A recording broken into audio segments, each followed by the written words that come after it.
ای پیشوای ملت، معمار صلح و وحدت، پشت و پناه مردم، نام و نشان دولت. فردوس در بر اوست آن مادری که زاد است، همچون توی بگیتی فرخ پی بداد است.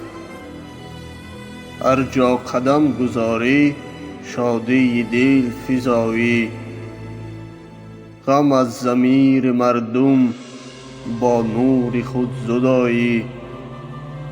با مهر روح پرور تا کوی دوست آیی، از بهر هر جوان مرد آغوش خود گشایی.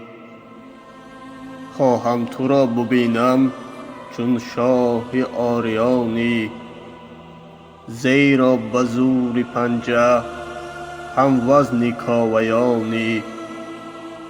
ای وارثان شیرک کاه عدو بسوزید، از بهر این خجسته خاک عدو ببیزید.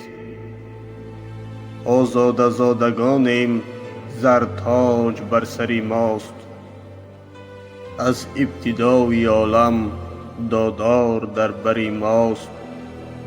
شکر خدا بگوییم ای تاجکان دنیا، آمد کروش عادل بهر سعادت ما.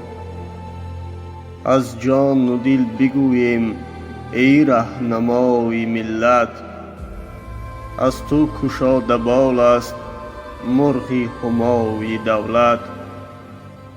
شیرافگنان تاجیک با راه تو روانند، در حفظ مرز میهن چون رستم زمانند. نام تو سبز گشته در سینه های مردم، تا روح در تن ماست هرگز نمی شود گم. خوش آمدی بدیده ای تو عزیز جان ها، گام تو فیض آورد هر جا که می نهی پا.